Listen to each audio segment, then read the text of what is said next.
পাগলা মসজিদ বাংলাদেশের একটি প্রাচীন মসজিদ যা কিশোরগঞ্জ সদরের নরসুন্দা নদীর তীরে অবস্থিত। আধুনিক স্থাপত্য শৈলীতে নির্মিত এই মসজিদটির বর্তমান জমির পরিমাণ 3 একর 88 শতাংশ, যা পূর্বে মসজিদটি নির্মাণকালে ছিল কেবলমাত্র 10 শতাংশ জমির উপর।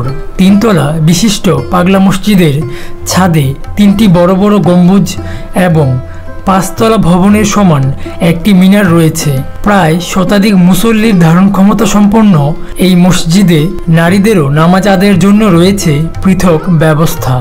জনশ্রুতি অনুসারে কিশোরগঞ্জের ঐতিহাসিক হৈবতনগর জমিদার বাড়ির ঈশা খান এর বংশধর দেওয়ান জিলকদর খান ওরফে জিলকদর পাগলা সাহেব নামক একজন আধ্যাত্মিক ব্যক্তি নরসুন্দা নদীর তীরে বসে নামাজ পড়তেন। পরবর্তীতে এই স্থানটিতে মসজিদটি নির্মিত হয়। তখন থেকে জিলকদর পাগলার নামানুসারে এই মসজিদটি পাগলা মসজিদ হিসেবে পরিচিতি পায়।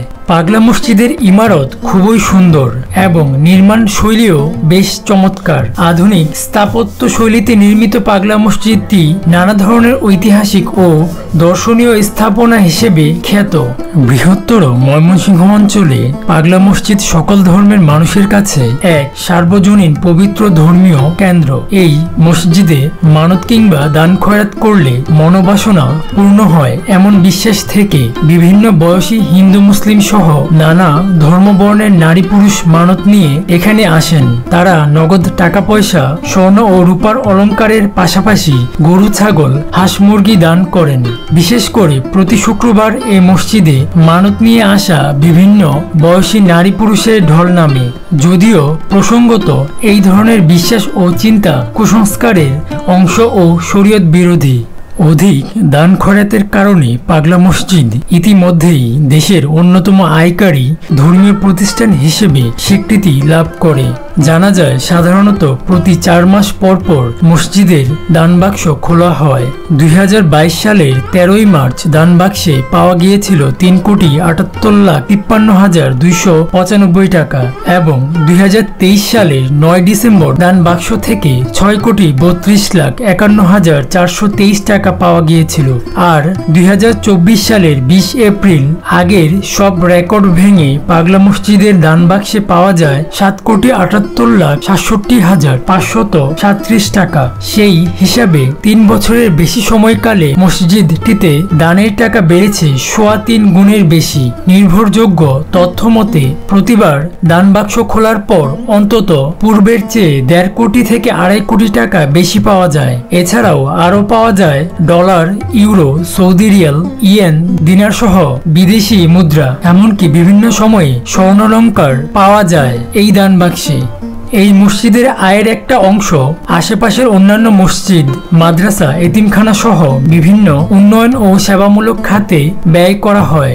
এছাড়া 2002 সালে মসজিদের পাশে একটি হাফেজিয়া মাদ্রাসা প্রতিষ্ঠা করা হয়েছে। ক্যান্সার, কিডনি রোগে আক্রান্ত দরিদ্র ব্যক্তিদেরও এই তহবিল থেকে সাহায্য দেয়া হয়।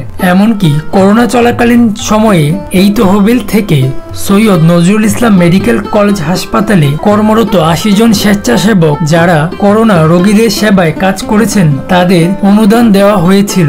বর্তমানে লেক সিটি প্রকল্পের আওতায় পাগলা মসজিদের পাশ দিয়ে বয়ে যাওয়া নরসুন্দা নদী খনন, দৃষ্টিনন্দন সেতু নির্মাণ, মসজিদের শোভা বর্ধন এবং রঙিন আলোকসজ্জার জন্য দিনে ও রাতে মসজিদটি দেখতে চমৎকার লাগে।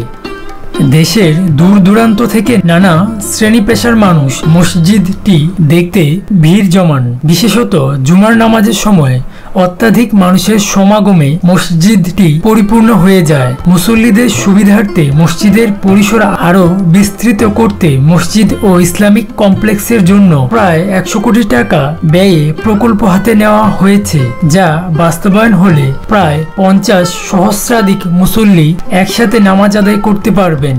পাগলা মসজিদ সম্পর্কিত ভিডিওটি আজকের মতো এতটুকুই। ভিডিওটি ভালো লাগলে লাইক, কমেন্ট, সাবস্ক্রাইব করতে ভুলবেন না। ধন্যবাদ।